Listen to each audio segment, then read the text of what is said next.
You're listening to The People's Pitch, the official podcast of Minneapolis City Soccer Club, brought to you by footballstadiumprints.com. Let's start the show. And as I talked about just a couple minutes ago, as Joe Watt stands over this one, he appears to be the one taking the penalty here. This is a huge confidence booster if you're Duluth. Worst case scenario for City right here. And it stopped! Yes! And it stopped! Totally redeems himself. Matt Elder redeeming himself. Oliver with the right foot. The shot is goal! Oliver! Justin Oliver will break the scoreless tie. And it is 1-0 Minneapolis City. Is Hutton now on the offense with the left foot. And it is now 2-0 Minneapolis City. Good finish. Nick Hutton taking his quick victory lap. Welcome back to the People's Pitch podcast, the official podcast of your Minneapolis City Soccer Club. I'm your host, John, and alongside me, as always, is the voice of Minneapolis Game Day, the Nate Morales. We hope you had a great holidays listening to our family archive over the break. Nate, did you inflate the old spare tire with turkey and pumpkin pie this year? Dude, you have no idea. Yeah, so as part of a goal to not let all the good work of the summer get totally reversed and shot to hell this winter, I started doing like a daily exercise like circuit. Nice. Plus like anyway, and it's just like I did core today, and it's turns out I'm really just like not athletic. You're like blow the whistle, ref. Just like I'm like I can't do that. I'm not coordinated enough to anyway. So I don't know. I got a lot of work to do. But the turkey. Got to get rid of that turkey.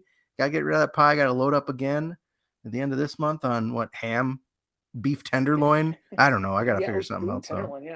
Well, I'm with you, man. I now that my back is 100% healthy, I've been back on the exercise train myself. And on Thanksgiving Day, I made the mistake of lifting weights. And whenever I lift weights, I get like famished, hungry. Like, I don't know. My body's like, feed me to replenish all the muscle tears that you just did. And I just eat and eat and eat. And I was like, okay, well, I'm going to rein it in this year. And then I lifted and I was like, I'm going to eat everything. And I ate so much food. And then the next day I was like, it was a bad idea, but hey, I'm back on the straight and narrow though. Nice. Let's make a workout show. Let's make a workout show. We should call it blow the whistle, ref. Like a video.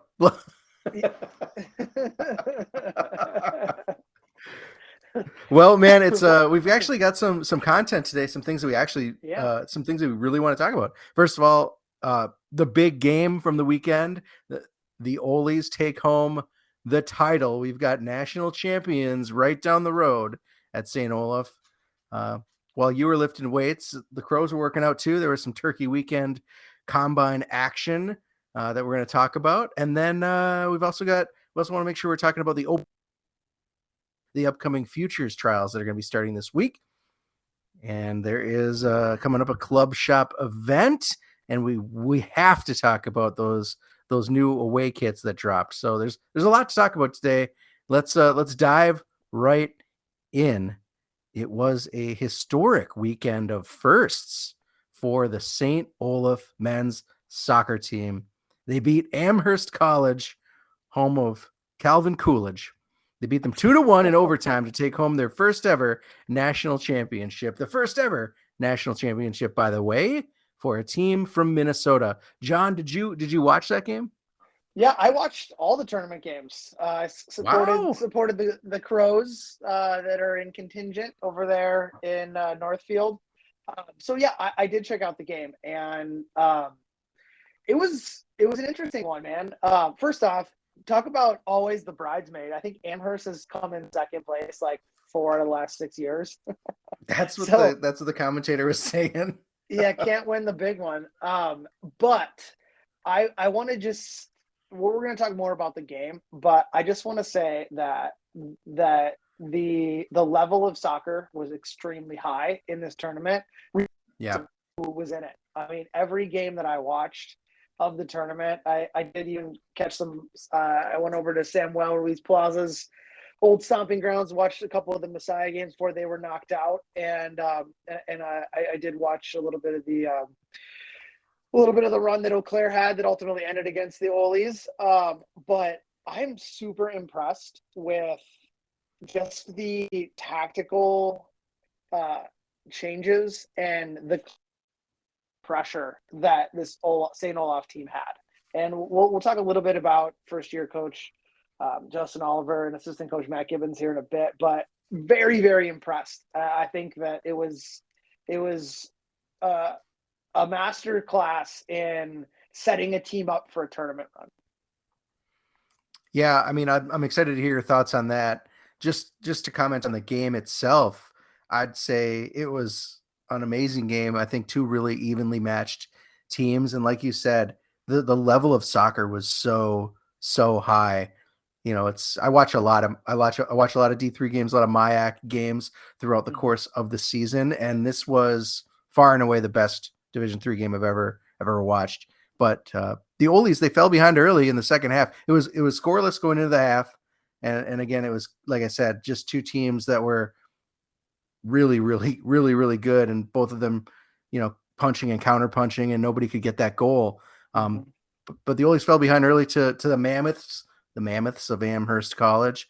But it was our guy, Hakeem Morgan, who knotted it up in the 62nd with I'm going to call it a near impossible angle from which he scored that goal. It was phenomenal. Well, sorry, go ahead. No, that was it. Go ahead. You go ahead. I think that this is where I get into the tactical masterclass, because we've all seen the hold-up play that Hakeem Morgan has at an advanced level in the attack when he was with Minneapolis City, when he's at St. Olaf. He's just very good at using his body to shield off defenders, and it's a big body, so it's very hard to get the ball off of him. And you know, leading up to that goal, you saw Coach Oliver, Justin Oliver. I'll make sure that I note that. Don't want to give Tyler any credit. He didn't do anything. But Justin dropped Hakeem back into the attacking center midfield role, and almost like a holding midfielder, but holding midfielder in the offensive end, where he was dropping back and able to keep ball in the attack. Where up to that point, whenever they did get into the attack, it was a lot of 1 versus 3 or 2 versus 4. But with him dropping back in and then having players like Shea Bechtel and Casey McCluskey running off of him, then he was able to get involved as a late trailing runner. And it's how the goal was scored. He dropped in, he held the ball up. McCluskey was able to break free, got the ball, and then Hakeem found a spot. McCluskey slotted it into him, and it was one of those left-footed shots that, like, the goalkeeper either has to cheat on the near post or hope that he doesn't get one through his ear hole. And Hakeem chose ear hole and just smashed it right past the Amherst goalkeeper. But I will say also that this Amherst team was huge. I think they had like 4 or 5 players above 6'1". Yeah. And they played like it. They were super physical. You could tell that they were prepared for ultimately the offensive MVP of the tournament, Casey McCluskey, who I think had a fantastic tournament. I mean, the guy scored, 4 goals in the tournament? And scored the winning goal for the semifinal and the final. Yeah. About it a second this game too. He missed a wide open goal that would have put the game at 3-1. But their game plan for him and for Victor Gallman was smash and grab. It really was. And I think that they were pretty lucky to not have at least one guy sent off on a double yellow, because it was constantly fouling to stop counters, fouling to stop anything going. And the whole time, all the Olies did was absorb that punishment and just continue to try to find methodical ways back into the game. Yeah, they're definitely not a team set up for physicality beyond maybe Victor Gallman able to dish it out as well as he can take it. Yeah, of course, Hakeem. Yep. But you know, after Morgan nods it up, both teams just trading punches, like I said, and just like the first half. And I definitely got the feeling as the second half wore on, and the physicality wasn't really working, that this game was gonna head to OT, and head to OT it did. And like you said, here comes Casey McCloskey. The Ole's put it away early in the extra soccer time. I think it was like a minute or two in. Let me take a look at the report. Yeah, it was pretty early, maybe 3 minutes tops. Yeah, 91st minute. Yeah, a minute in. And it came from a busted up play where the back line of Amherst, they didn't do a ton of holding onto the ball. They did a lot more. They're very direct from the back. And the one time they tried to swing it around the back, the guy had a heavy touch and she was able to get off of him. And then because Hakeem had drawn the defensive center midfielder away, by dropping in, McCluskey and Shea back, and then ultimately it was a 2-on-2, and Shea did enough to hold the ball up to draw in that last defender and then slide to McCluskey, who buried it. Yeah, the bespectacled star of the tournament, able to slide it home past that Amherst keeper. That side of the field, by the way, every time the keeper was down there, they were fighting the sun, and we know what that's like at Minneapolis City. But I think still it was a phenomenal run of play, and the Ole's were able to defend well the rest of the game. They weathered a frantic storm near the end to lock it in, and they started celebrating. Yep, absolutely. And there was a brief holy shit moment though when former Crow Peter Forseth, the goalkeeper and ultimately the defensive player of the tournament, appeared to handle the ball outside the box. And I don't know if you remember from watching it, like the commentators were just like going crazy, like that's a penalty and just like freaking out. But what they failed to realize is that the goalkeeper can have 99% of his body outside of the box as long as there's one thing inside the box, Nate. Actually, three things: the ball in both of his hands. And Peter did keep the ball in the box, but it was one of those moments where it's like, really, that's how we're going to go out? Like, by our goalkeeper handling the ball inside the box. We've seen that happen in Minneapolis City in the past, and you're like, oh, come on. But it wasn't the case. So, John, what an accomplishment for the Ole's to win this tournament. And it's made all the better considering it was Justin Oliver and Matt Gibbons' first year as head coach and assistant coach for the St. Olaf program.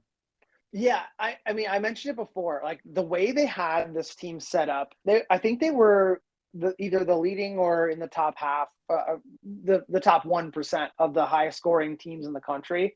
And, you look at that and you're like, well, the defense sucked and you had to outgun people. That necessarily wasn't the case. A lot of times the style of play in Division III is very much so direct, get the ball forward, create as many chances, try to score goals, because it's a very results driven business in college soccer. Very much like high school. Like a high school team, it's very rare you see a high school team put the ball down and play. What happens with a team like St. Olaf, who does try to put the ball down and play and exploit areas of weakness, is there's a lot of opportunity to be pressed and to give up. You're being pressed.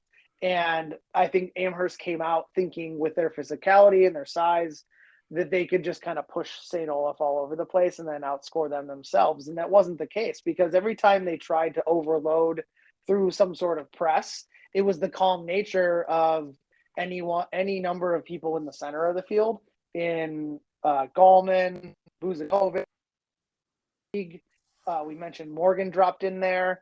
A few other players came off the bench, some younger players that they're going to have to lean on for the comeback run here next year. But like, they were just able to constantly like find the extra pass and eliminate any sort of danger. And yeah, there was, I shouldn't say eliminate any sort. There was some danger, but it was all danger and nothing where they were like out of position. So I thought it was great. And I'll say this, like, I'm hoping that the phone, that Casey McCluskey's phone is ringing, because that guy is looks are a little bit deceiving because he wears, the rec specs and he's got some, some curly locks that go along with the rec specs. But man, the guy can play. The guy can play, and he can use both feet, and he can defend. He can play. He can play on the front foot in the attack, and it reminds me a lot of Will Kidd, to be honest, where it's that guy who's going to play both sides of the ball, makes the right decisions, like makes the right runs. I thought he was well deserved offensive player of the year for the tournament. So hats off to Coach Oliver and Gibbons. They did a great job. And I think my last point would be that a lot of folks put, an asterisk on this one, that this was Travis Wall, the previous head coach's, his brainchild. But if you go back and look at it, over the course of the last 5 years, who was sitting at the seat next to him and likely doing all the recruiting? It was Justin Oliver. And so I don't take anything away from this victory like some have, because it's Justin's first year. I think that he had his hands in the cookbook to get this thing going and was very capable to take it over the finish line and put it on the table. Yeah. Worth noting, John, that this tournament was not a cakewalk for St. Olaf. They had to go through, they were the number 11 team in the country, by the way. Had to go through number 12, Carleton College, who they beat 1-0. They had to go through number 21, last year's national champion, University of Chicago, who beat them already in the season. Yep, beat them in the first game. Yep. And they held on to win that one 2-1. They had to beat number 18, Washington College out of Maryland, and then finally number 13, Amherst College. So I mean, that's 4 ranked teams that they had to stroll through. Not to mention University of Wisconsin-Eau Claire, who's no slouch. They had been ranked at some point in the season. So just a really difficult tournament field for St. Olaf, and they were able to make it through all the way. It's just, being amped up to come back to the murder. Like we talked in a couple of shows, that you're talking to Victor Gallman during the season, you're talking to Hakeem Morgan, you're talking to some of these guys, and they're just like, I can't wait to come back. I didn't get to play a lot. Can't wait to come back. I'm all in on Minneapolis City. What does this kind of run do for a player's mentality, for their swagger when they do come back in the summer? Well, everyone else has to wear sunglasses because their rings are so shiny. So there's that. But a lot of bragging rights. But no, I think that it just adds the level of confidence that that you've taken your game or your soccer journey to the ultimate step, regardless of division, and you want to continue that run of success. And there's potentially an added level of work effort put in, whether it's game time or training time. And that can be very contagious. And especially if you're thinking about an allotment of 5 players that were allowed from one school, and that some of these guys are seniors, and they might be interested in talking to some of the other pieces to say, like this summer, let's go try something. Let's go try to get another one somewhere else, and come back to Minneapolis City and bring some more of those pieces with them, which would be fantastic for us. So I don't know. I'm excited. I'm excited to talk to those guys. I'm excited to talk. I've been texting with Justin and Matt Gibbons throughout the tournament, and speaking to them, and we're get a little bit of a cat out of the bag. We're going to try to get a roundtable with all of the former Crows and current Crows that are in the coaching ranks here after the turn of the new year. But I'm really excited to hear about everything from those and their philosophy to the season, how they took on the tournament, and ultimately how it felt to win that title. Yeah, I'm excited for that one. Hope they can all find the time, right? Yeah, we'll make it work. Yeah. So congratulations are in order to Justin Oliver, Matt Gibbons, Hakeem Morgan, Victor Gallman, Shea Bechtel, Robbie Buzakovich, like all the Crows and all the rest of the Ole players and staff for, your first ever national championship. What And what a phenomenal way to start your career as a collegiate head coach.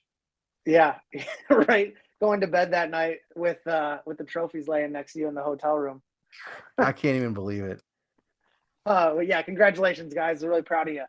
So while that was going on, the Thanksgiving break was happening, and the 2024 cycle for Minneapolis City has officially begun, Nate, as just a little over 2 weeks ago, almost 2 weeks ago, the Thanksgiving Day Combine. So the first step in fight trial process has begun. A select group of 46 players, ranging from invitees from last season's roster through college players that were not off playing in tournaments, got together at the new home of Minneapolis City Soccer Club training, which was Winter Park, the old Vikings facility in Prairie. And let me tell you, I am so glad we moved our home for training closer for me for selfish reasons. Yeah. But it's a beautiful facility, and it's really great. It's got everything, and it's kind of our own when we get in there. It's very, very much reminds me of Champions Hall, where we kind of owned it and made it ours throughout the training process, throughout the course of a cycle. So really, really happy to get those guys together.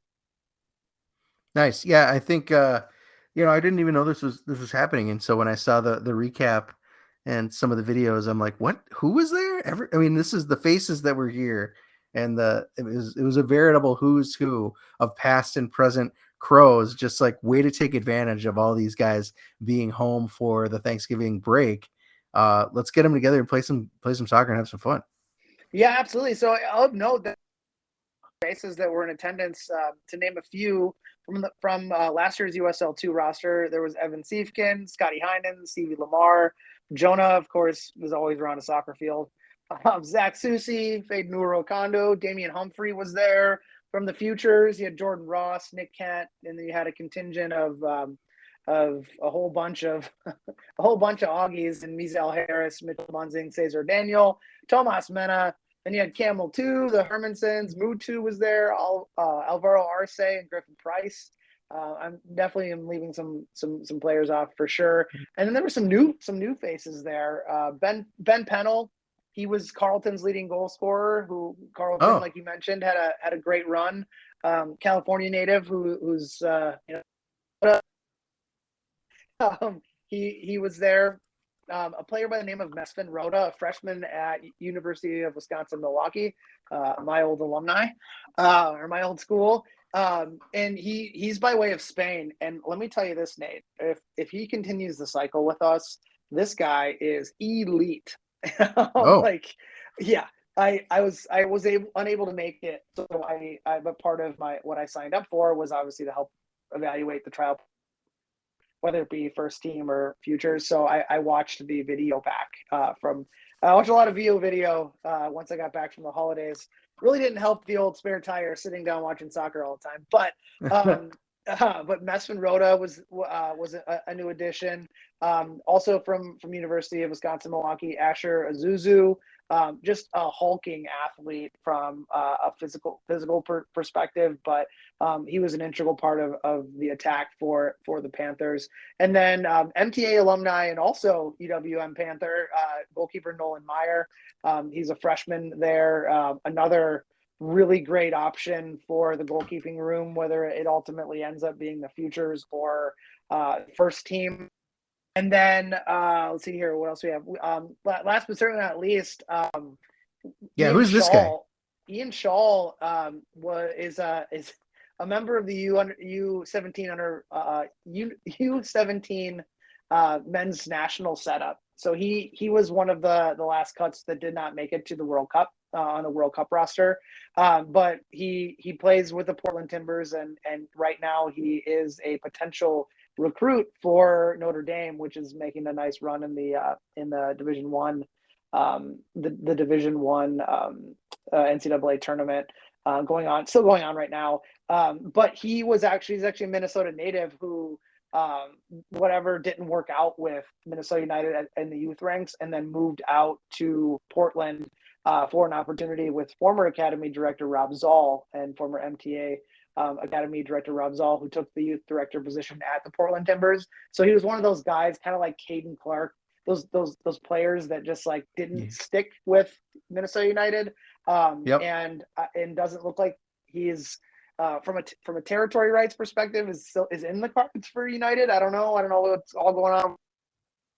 Lots going on over there, and this kid can.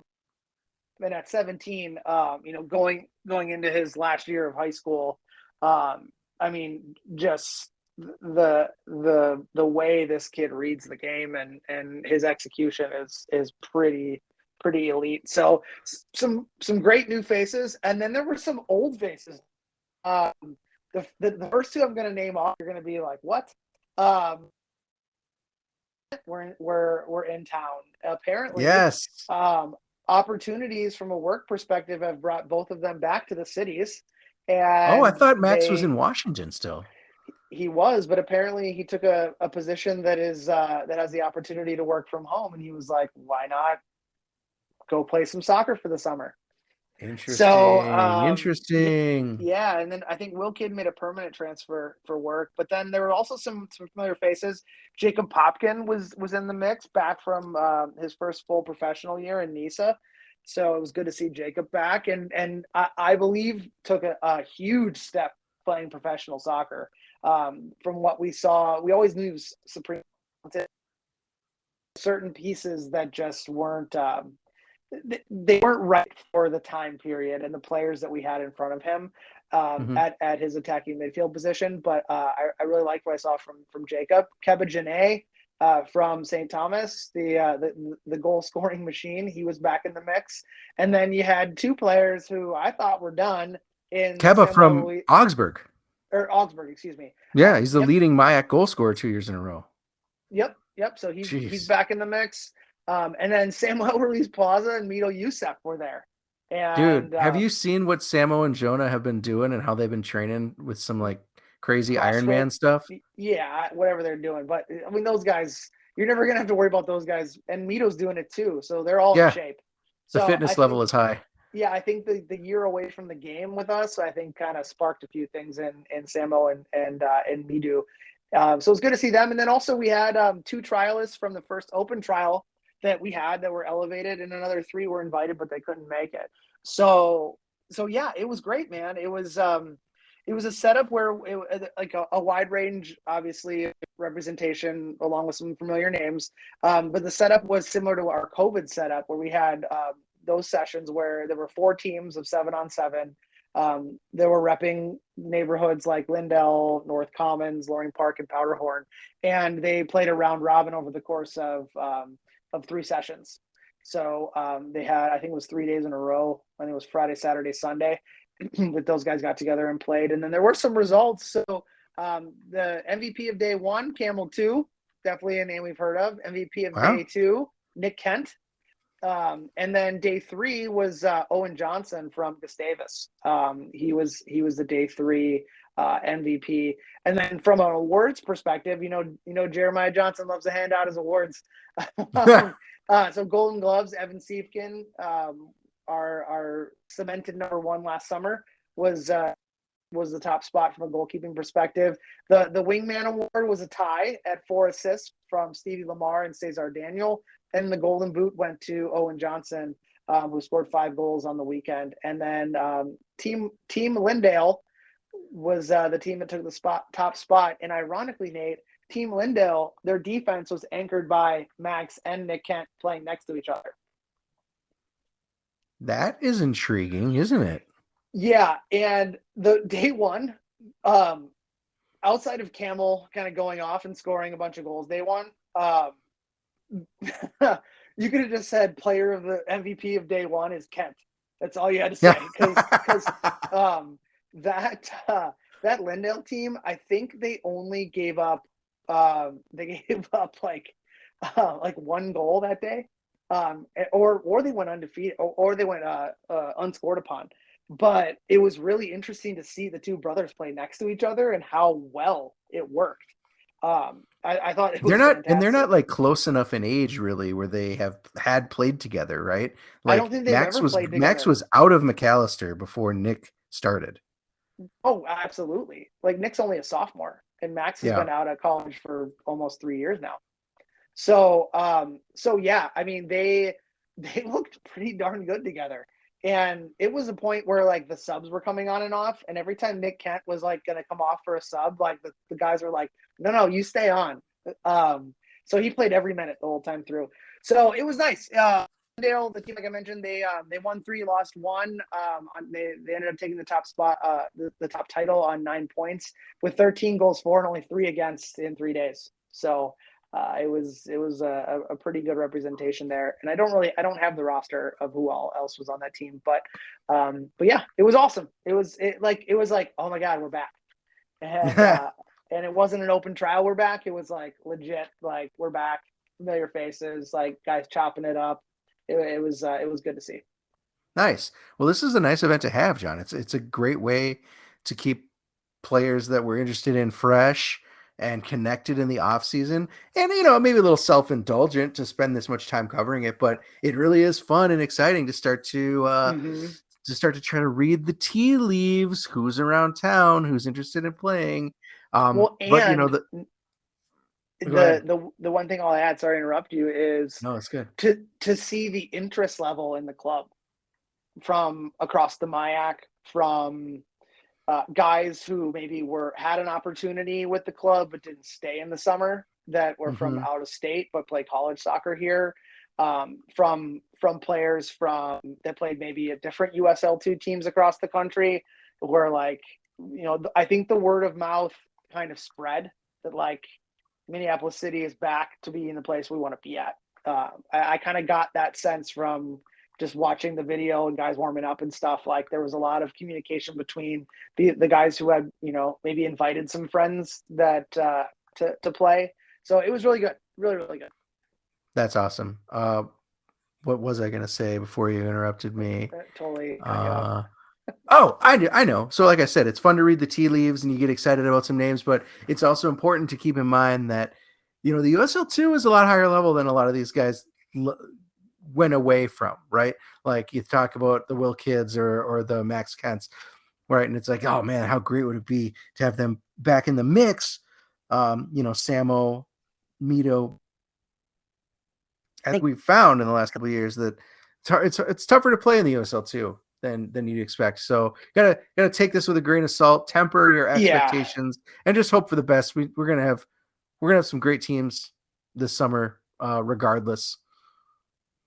Right. And I think that what I'll add to that, and I promise this is the last piece, so I'll move on to the next segment here. But in my opinion, culture is where we've kind of fallen down a little bit. And if you have a player like Will Kidd, who's the all-time leading goal scorer in the club, and he can still play with glimpses of what he used to be, might not be a bad idea to just have that guy around and utilize him if he's willing to take a reduced role from a development perspective, because obviously we're not in the game of, or in the business of developing 26-year-olds. We're trying to develop the younger talent. But with those overage spots, if you want to bring in players like Max and Will Kidd and have that, that core of guys that have been there before and know what this is about and can still perform in whatever role Coach Craig and staff has for them, I don't think it's a bad idea, but we'll see. Obviously way too early. Yeah. Well, I mean, we're going to continue to test the waters. The trials keep coming. The club hosted the second of, I think, 4 open trials that are planned this offseason. They hosted it just after the Thanksgiving break. And as a reminder, these sessions have been crucial to the club since its inception. Like, what are the stats are in front of me here? 425 total players have trialed with Minneapolis City since 2016. And every time we go through these numbers, I'm like, this seems pretty high.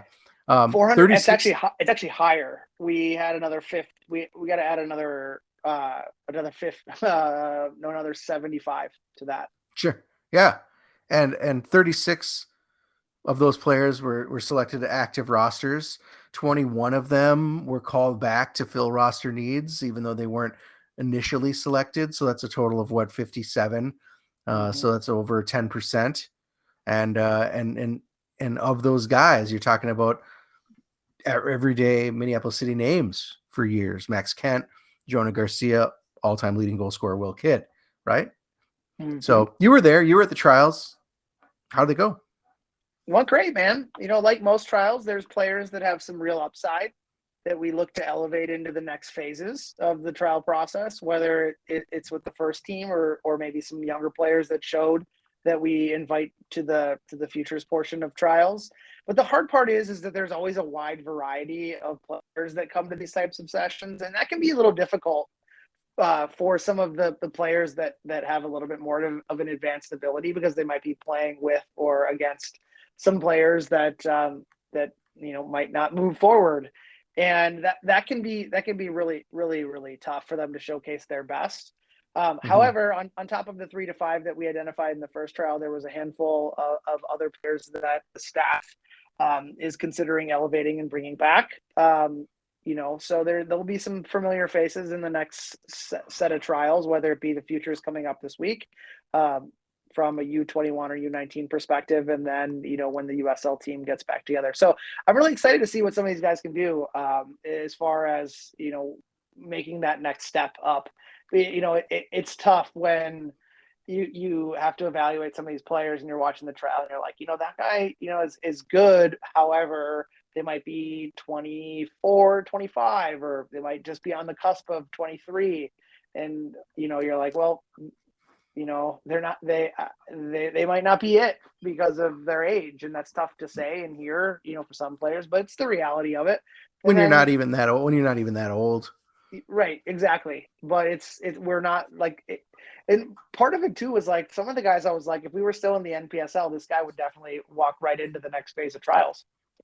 Yeah. But we have those age restrictions, and we're not going to front load a U21 team because we call it U21 for the futures, but we have 5 guys that are, 23. Right. So it's tough, but it's a great opportunity, and we keep putting our money where our mouth is and elevating players. So I'm pretty excited.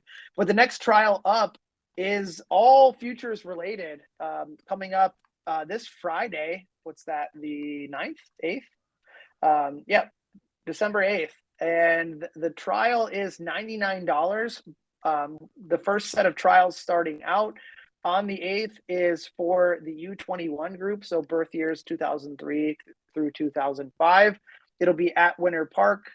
There's 2 groups. So there's Group A at 7 and Group B at 8:30. And then the next wave of trials for the U21s will be also at Winter Park on 12/15, so the following week.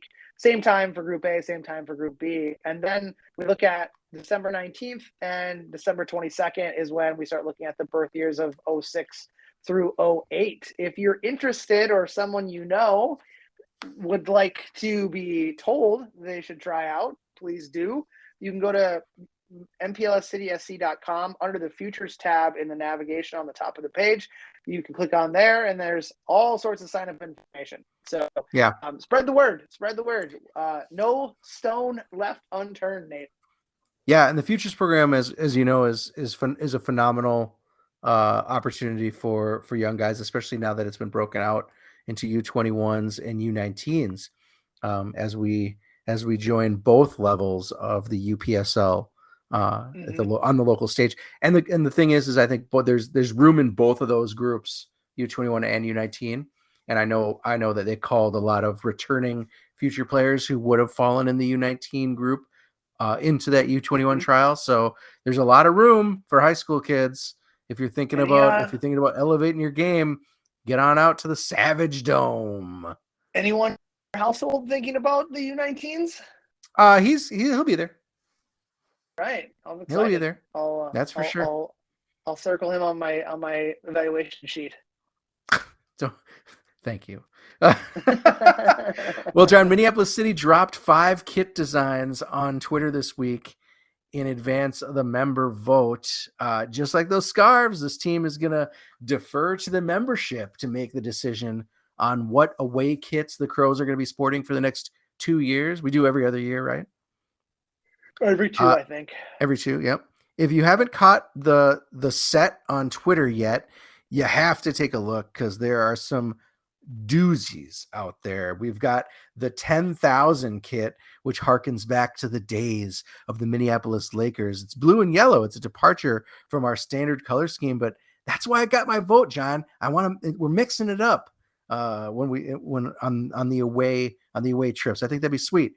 There's also the war paint kit, which is looking like an evil Crystal Palace jersey. The swaths of pink and blue cutting down the middle of the shirt like Shea Bechtel through his enemies. You got the Les Pointillist kit, which is a pink work of art that reveals an image of Matt Elder saving a Duluth PK if you stare at it long enough. Yeah. Or Victor Gallman, considering it's French. That's a good point. The futurist kit is another option. It's a bold statement that the future is in fact black and pink. And finally, the feathered friend kit. It's a chaotic Randy Johnson-esque explosion of pink feathers on black. And it's the kit that matches the scarf that won. I'd be actually kind of disappointed if that kit won, because it just feels like too obvious. But that's just me. What are your thoughts on this year's batch? Do you have any favorites?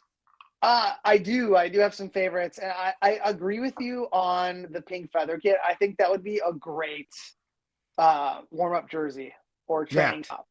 I think that would be really great because we already have the feather on the home, which I think is great, like the feather sash. I really like. We haven't gone all black before, so I really like the black, the futurist, black with the futurist. Or are you talking war paint? Whichever the one. What's the one? Hang on. Let me go to make sure I need the right thing. Let's see here. It was the one with the all black with the paint coming, I think, across. Yeah, the war paint. What's it called here? Let's see. It's a good one. Yeah, the war paint one, and then the other black. That one's a little bit too minimal for me. I like the one with I like all black. It incorporates our third color in blue. Looks a lot. It's a lot like the Bowie kit, but it looks more like a paint stripe. So I think I like that one, but I also like the one that you chose. I like them all, but if I had to choose one, I'd go with the baby blues. Yeah, just something different. Yeah, let's mix it Absolutely. up. Let's mix it up. So, tell people how they can get into the voting, Nate. I will. If you want to vote on the kit, but you're not a member, there is still time. All you got to do is head over to mplscitysc.com and buy yourself a membership. Plenty still available. It's early in the season. That's part of why they front load some of these fun votes, is just to make sure we lock in those members transparently. And I think it's totally worth it. If there's something else going on too, John, we've got a new office that's opening in downtown Hopkins on Main Street, I believe, right? Mm-hmm. Which is pretty exciting. And we're going to be opening it up on Saturday just to show people around, invite people in, and it's all for good. If you bring a coat or a jacket to donate, you can bring it to our new, if you've got a coat or a jacket to donate, you bring it to our new office at 1901 Main Street. It's in Hopkins. It's the basement unit. So that, there's going to be bars on the windows just in case. Just kidding. But that is, if you got to stop by from 10 a.m. to 1 p.m. on December 9th, this Saturday, for our winter coat, winter jacket donation drive. And while you're there, check it out. We got a whole ton of merch. It's like the revival of the club shop there, including some one-off stuff, some from the vault items that are going to be perfect for the holidays. You got to get there and just grab some things that ended up we'll say lost in the move from the club shop in South Minneapolis, and they were kind of put in storage, and it's like, oh shit, we still have these. That's awesome. So come on by this Saturday, 1901 Main Street, Hopkins, Minnesota, from 10 to 1. Bring a coat, bring a jacket to donate, and say hi to some friends from Minneapolis City. Yep, absolutely. I've been there. It's quite a bit nicer than the previous club shop. Yeah, you don't have to pee like under the stairs. No, there's actually a shower in the bathroom in this one. Wow. So yeah, if you're a little dirty coming off the pitch, go take a quick shower. Why not? There's multiple storage areas. There's an area for a little bit of an office. It's the basement of a State Farm agency. So if you see a State Farm sign, you're in the right place. All right. Down and I will note that the coat drive is not just for adult coats. You can bring children's coats as well. Especially.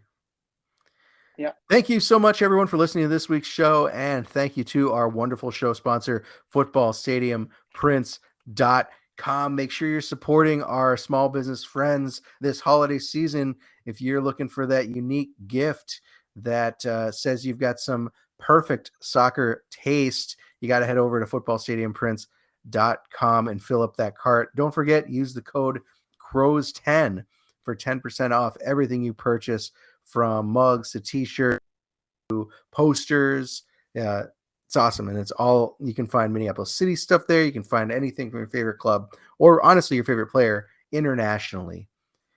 As a reminder, Minneapolis City is a 501c3, so consider beefing up that tax deduction ahead of next year through a charitable gift to the club.